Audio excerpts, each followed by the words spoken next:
92.7 big FM पर आप सुन रहे हैं प्यार के किस्से यादों का edit box with Nilesh Mishra में, और मैं आपको सुनाने जा रहा हूँ सम्राट चक्रवर्ती की लिखी कहानी ग्रहण, बिना किसी एड ब्रेक के। धृति को ऐसी बेमौसम बारिश अच्छी लगती थी, जैसे कोई शरारती छुटका सा बादल मौसम से बिना पूछे ही छुप के थोड़ा सा बरस लिया हो। विंडशील्ड की जमी धूल पर आड़े तिरछे नक्शे बनाकर बूंदें लौट गईं। धृति रियर व्यू में अपनी बनती बिगड़ती परछाई को देख रही थी। अभी ने वाइपर चला दिया। टक टक टक टक के बीच उसने सिगरेट सुलगाई। काफी सिगरेट पीने लगे आजकल, नहीं? सेहत का जरा भी ख्याल नहीं है क्या? धृति ने रोका।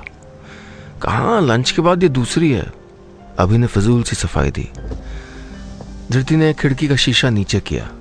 सिगरेट के धुएं से उसको परेशानी हो रही थी। पानी की बोतल ढूंढते हुए उसका हाथ एक पल के लिए गियर पर जमे अभी के हाथ को छू गया।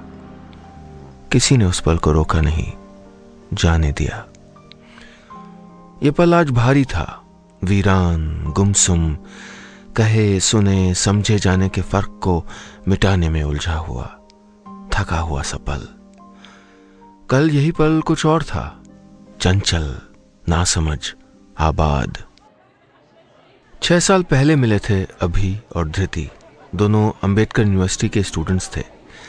एमबीबीएस के फाइनल ईयर में थी धृति, और अभी आर्कियोलॉजी के किसी पेचीदा विषय पर पीएचडी कर रहा था।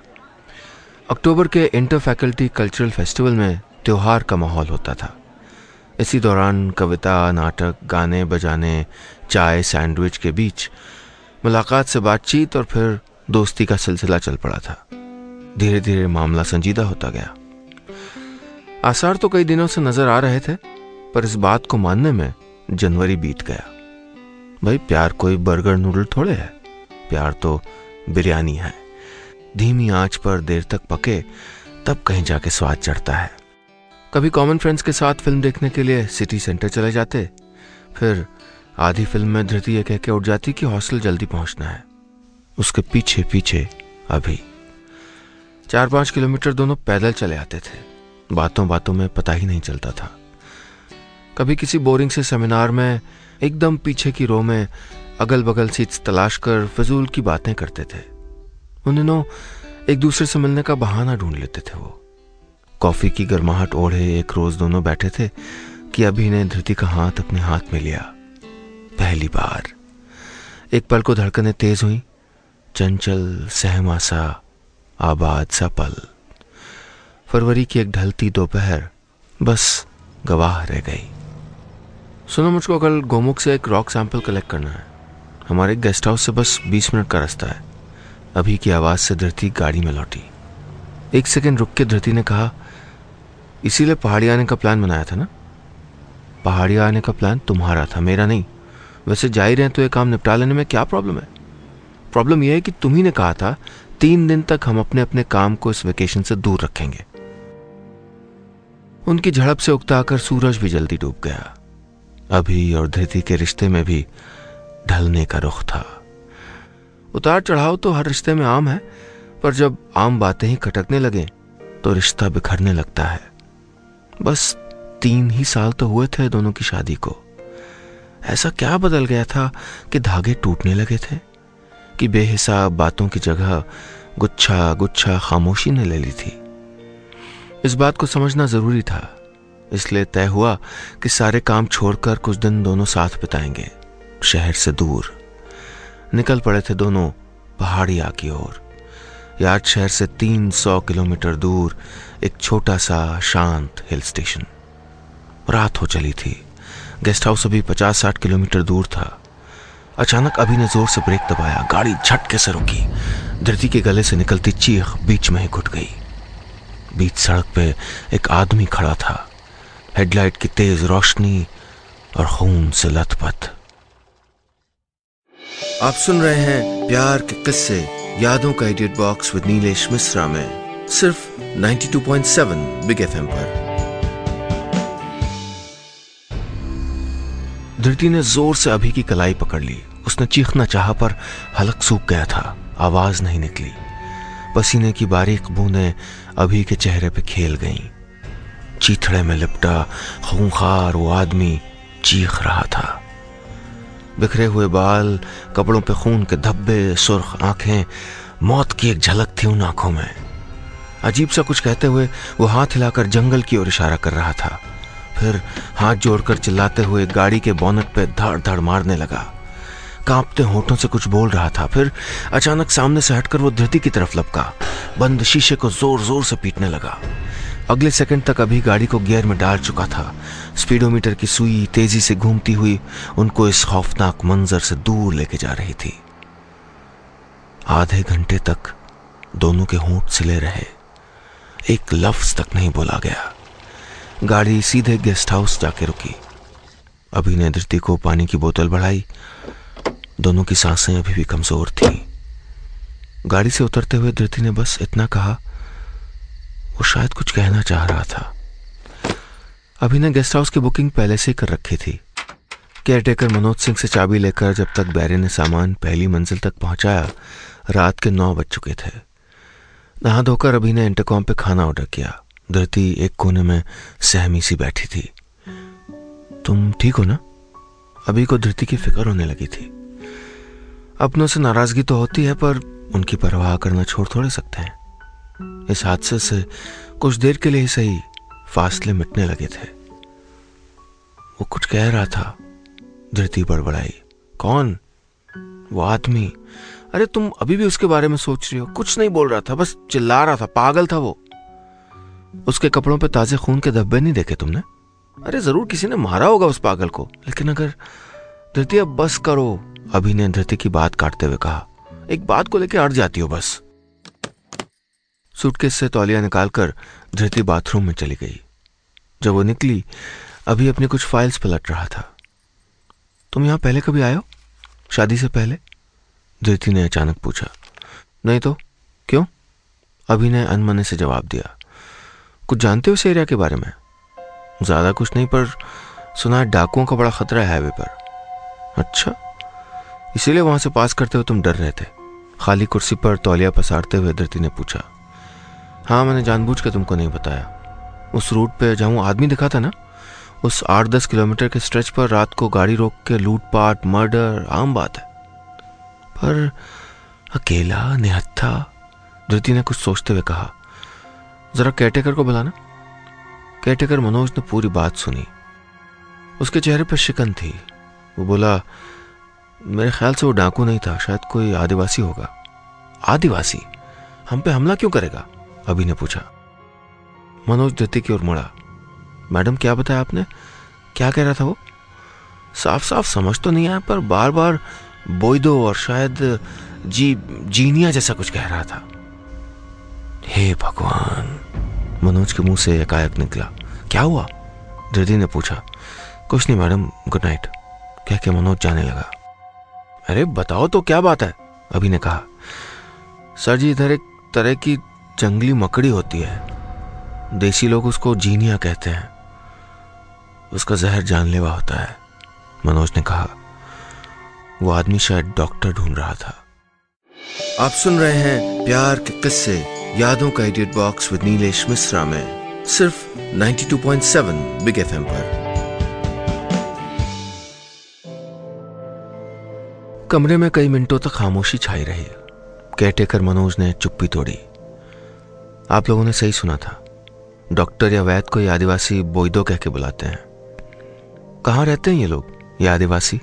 अभी ने कहा। गेस्ट हाउस से करीब 17-18 किलोमीटर पे एक जंगल है, मोरपंख। उसी जंगल के एक हिस्से में आदिवासियों की बस्ती है, मनोज बता रहा था। इन लोगों की अपनी एक अलग दुनिया है, अलग रीति रिवाज, बोलचाल। भूले भटके ही ये जंगल से बाहर आते हैं, वरना नहीं। इसलिए ज्यादा लोगों को इनके बारे में पता नहीं है। धरती अभी पूरी तरह नॉर्मल नहीं हो पाई थी। दीवार से टेक लगाए चुपचाप बैठ गई थी। बार बार उस आदमी का चेहरा उसके आगे आ रहा था। यही लोग हैं जो हाईवे पे डकैती करते हैं? अभी ने मनोज से पूछा। उसने गर्दन हिला के मना किया, फिर कहा, बिल्कुल नहीं, ये अमन शांति से रहने वाले लोग हैं। एक जानवर तक को अपने फायदे के लिए नहीं मारते। मनोज ने एक लंबी सांस ली। वो आदमी मुसीबत में था। सुबह तक शायद बचेगा नहीं। मेज पर रखा खाना ठंडा हो रहा था। जहन में उठते डरावने ख्यालों को सब दरवाजे के बाहर धकेल देना चाहते थे। किसी अनजान नतीजे के अंदेशे से कमरा सर्द होने लगा था। मनोज उठ खड़ा हुआ। मैं चलता हूं, आप लोग खाना वाना खा के सो जाइए। जाते हुए वो दरवाजे पर रुका।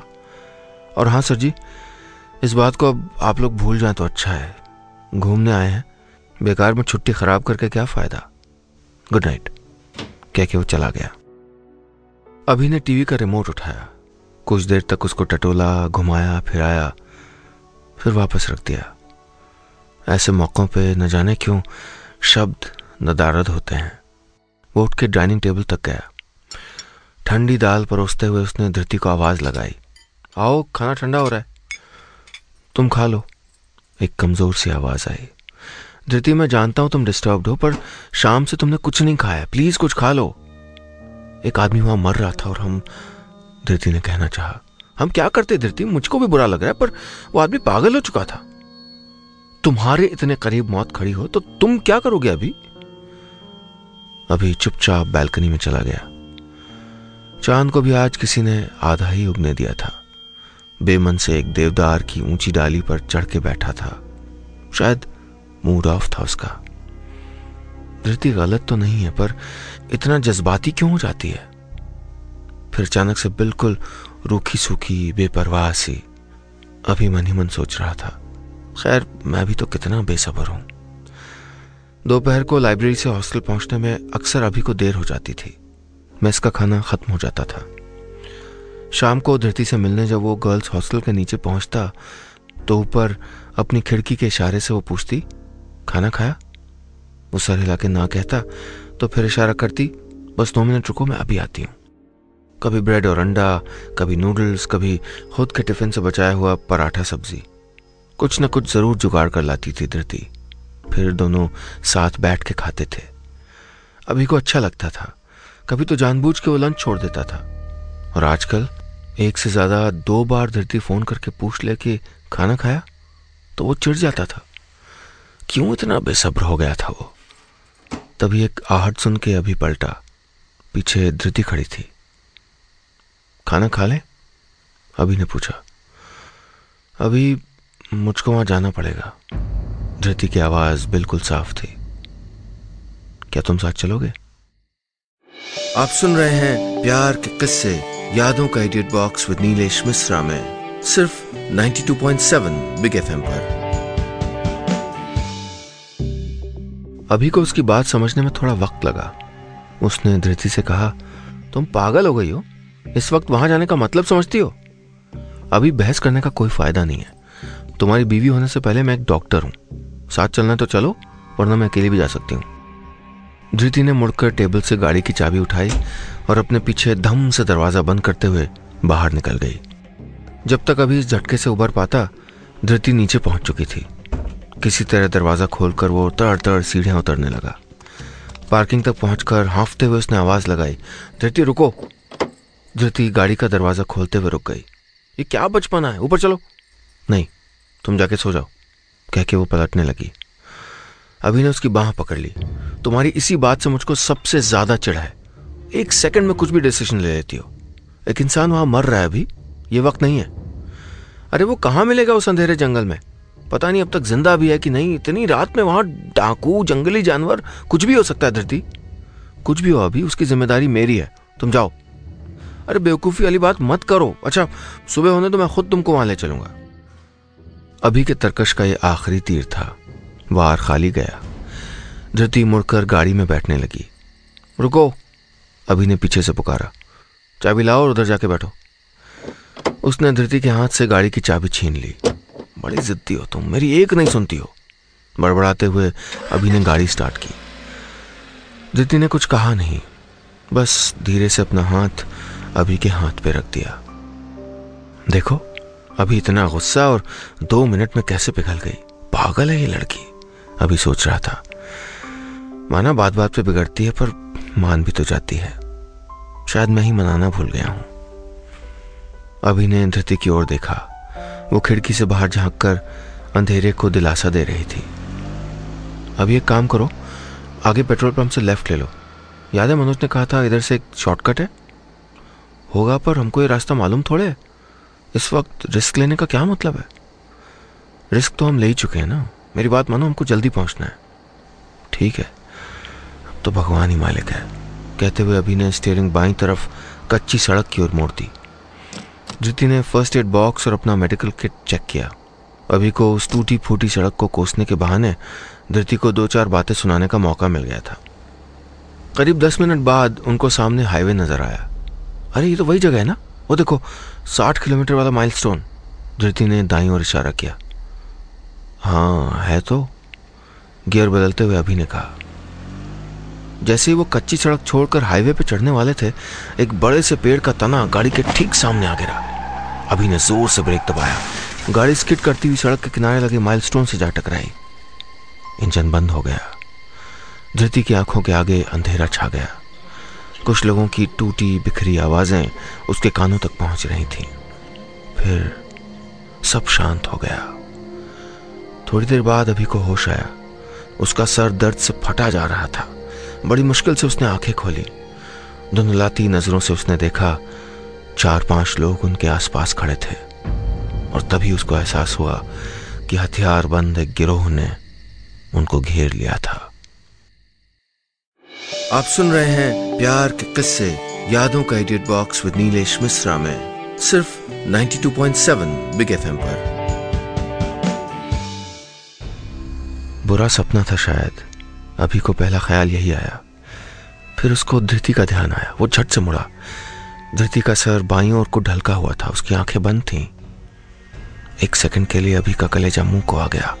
उसने पुकारा, धृति क्या हुआ धृति? तभी झटके से गाड़ी का बायां दरवाजा खुला। 2 लोगों ने घसीटते हुए धृति को बाहर निकाला। अभी को भी जबरदस्ती गाड़ी से उतारा गया। 2 और लोगों ने उसको पकड़ के रखा। वो चिल्लाता रहा, छोड़ दो उसको, जो चाहिए ले लो, गाड़ी में मेरा पर्स रखा है, ये मेरी घड़ी, रिंग ले लो, पर हमको जाने दो। देखो कैसे बेहोश पड़ी है, एक बार देखने तो दो मुझको, वो मर जाएगी। अभी की आंखें सामने जमीन पर पड़ी धृति पर टिकी थी। उसने देखा धृति की सांसें अभी भी चल रही थी। वो बदहवास सा चीख रहा था। उनके आगे गिड़गिड़ाया, पांव पटके, पर किसी ने उनकी न सुनी। तभी उस जत्थे में से एक बुजुर्ग सा आदमी आगे आया। उसने झुककर गाड़ी में से पानी की बोतल निकाली, फिर अपनी जेब में से कुछ निकाल के उसमें मिला दिया। उस काढ़े को उसने बूंद बूंद कर धृति के मुंह में डालना शुरू किया। 5 मिनट बीत गए। हाथों में कटार और हंसियां थामे वो लोग एक दूसरे से कुछ कह रहे थे। अभी सुन नहीं पाया। इन 5 मिनटों में वो धृति के साथ बिताए एक एक पल को जोड़कर उनसे जिंदगी निचोड़ लेना चाहता था। धृति को कुछ हो गया तो कौन उसको याद दिलाएगा कि कल तुम्हारे प्रिंसिपल का बर्थडे है, फोन करके विश कर लेना? कौन कॉल करके कहेगा, सुनो लौटते हुए साबूदाने के पापड़ ले आना, आज खिचड़ी खाने का बड़ा मन हो रहा है? कौन हर रात सोने से पहले उसके सराहने पानी का ग्लास रख जाएगा? 2 साल पहले धृति को लंदन के एक नामी मेडिकल इंस्टीट्यूट में रिसर्च फेलोशिप मिली थी। धृति का कई सालों का सपना था। ये सब कुछ तय था, पर जाने से 2 दिन पहले अभी को अक्यूट हेपेटाइटिस ए डिटेक्ट हुआ। उसके 1000 समझाने के बावजूद धृति ने जाना कैंसिल कर दिया। उससे बड़ी बात यह थी कि आज तक इस बात का न कभी उसने अफसोस जताया था, न ही कभी अभी को जिम्मेदार ठहराया। पूरा 1 महीना प्रैक्टिस बंद रख के, रात रात जाग के अभी की देखभाल की थी धृति ने, जिसे उसको जल्दी ठीक करने की कसम खा ली हो। इस लड़की से मुंह मोड़े बैठा था वो। थोड़ी सी कहा सुनी क्या हो गई तो ये समझ लिया कि दोनों एक दूसरे को कभी समझे ही नहीं। इतनी सी बात नहीं समझी दोनों ने, अलग रहने तक के ख्याल पाल लिए। ये क्या करने जा रहा था अभी? जिस लड़की के लिए 3 साल पहले सबसे लड़के घर परिवार छोड़ के आया था, उसको यूं ही जाने देने वाला था वो, बस रत्ती भर ईगो, अपने अहम की वजह से, इसलिए कि वो थोड़ी जिद्दी थी, मनमौजी थी। धृति की यही बातें तो उसको कभी अच्छी लगती थी, फिर अब क्या हो गया था? जिंदगी और मौत के बीच झूलते इस नाजुक पल ने अभी को मजबूर कर दिया था कि वो उस रिश्ते को टटोले। खोने का डर होने की अहमियत बता जाता है। धृति ने धीरे धीरे आंखें खोली। अभी की रुकी हुई सांसें तूफान बनकर आंखों से बह निकली। हैरान नजरों से धृति उसको देख रही थी। एक पल उस अजीब से एहसास ने अभी को घेर लिया। सच कहा था धृति ने। कुछ देर पहले मौत के खौफ ने उसको भी एक बेबस पागल ही तो बना के छोड़ा था। अचानक अभी ने अपनी रीढ़ में एक सिहरन महसूस की। धृति के ठीक पीछे वो आदमी खड़ा था। उसके कपड़ों पे खून के धब्बे अब सूख चुके थे। आप सुन रहे हैं प्यार के किस्से यादों का edit box with Nilesh Mishra में सिर्फ 92.7 बिग एफएम पर। उन दोनों ने गाड़ी को धकेलकर जंगल की ओर मोड़ दिया था। अभी और धृति को उसमें बिठाया गया। दवा वाले बुजुर्ग और वो आदमी पीछे की सीट पे बैठ गए। अभी से गाड़ी स्टार्ट करने को कहा गया। 2-3 बार की कोशिश में इंजन चालू हुआ। गाड़ी जंगल की गहराइयों में घुलती चली गई। तुम ठीक हो ना? नजर आड़े तिरछे सड़क पे रखते हुए अभी ने धृति से पूछा। हाँ, ये सब मेरी वजह से हुआ ना? धृति ने अभी की ओर देखा। आई एम सॉरी अभी, सब ठीक हो जाएगा धृति, डोंट वरी। तभी उस बुजुर्ग ने अभी से गाड़ी रोकने को कहा। गाड़ी रुकते ही वो दूसरा आदमी उतर के अंधेरे में ओझल हो गया। अभी ने पीछे मुड़ के उस बुजुर्ग से पूछा, क्यों लेके आए हमें यहाँ? हमें अगवा करके क्या मिलेगा? उसके जवाब में उस बुजुर्ग ने टूटी फूटी हिंदी में जो कहा, उसको सुनकर दोनों के दिल दहल गए। वो बुजुर्ग आदिवासी बस्ती का मुखिया था, बोरान, और खून से सने उस दूसरे आदमी का नाम था उबो। उस शाम उबो की 13 साल की बेटी आनिया खेलते हुए जंगल के पिछवाड़े दलदल के पास पहुंच गई थी। जड़ी बूटी ढूंढते हुए आनिया का हाथ गलती से एक जीनिया यानी जंगली मकड़ी पे पड़ गया। उसने अपना पूरा जहर आनिया पे उतार दिया। जब तक उबो और बाकियों को पता चलता, आनिया का हाथ नीला पड़ चुका था। उबो खुद उस बस्ती का बोइदो या वैद था। उसने आनिया के हाथ पे लेप लगाया, उसको काढ़ा पिलाया, पर उस तेज जहर का असर खत्म होने के बजाय और बढ़ता गया। उबो को एक ही रास्ता सूझा। इससे पहले कि जहर पूरे शरीर में फैल जाए, बाह को कपड़े से कस के बांध दिया गया।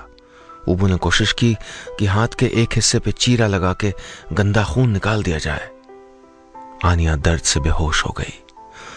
खून निकला पर कुछ फायदा नहीं हुआ। जहर बदन में फैलने लगा। आखिरी रास्ता था, किसी तरह उसको अस्पताल पहुंचाना था। अस्पताल वहां से 10 मील दूर था। वो अकेला पागलों की तरह भागता हुआ हाईवे पे पहुंच गया था। रोते चिल्लाते उसने एक आध गाड़ियों को रोकने की कोशिश भी की थी, पर किसी ने गाड़ी नहीं रोकी। मजबूरी में उसको अभी और धृति की गाड़ी को इस तरह रोकना पड़ा। आखिर किसी के जीने मरने का सवाल था। धृति का दिल तेजी से धड़क रहा था। वो लड़की आनिया कहाँ है? उसने पूछा। मुझको ले चलो जल्दी। अभी ने बोरान को किसी तरह समझाया कि धृति एक डॉक्टर है। धृति ने अपना किट संभाला और दोनों बोरान के पीछे भागते हुए उबो के आंगन तक पहुंच गए।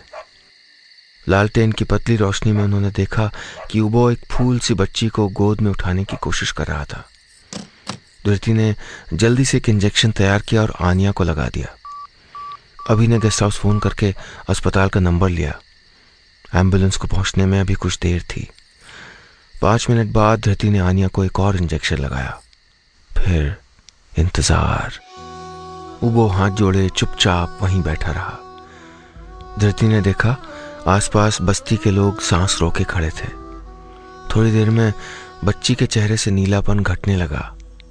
उसकी सांस वापस आने लगी। खतरा फिलहाल टल गया था, पर अब भी उसको अस्पताल पहुंचाना जरूरी था।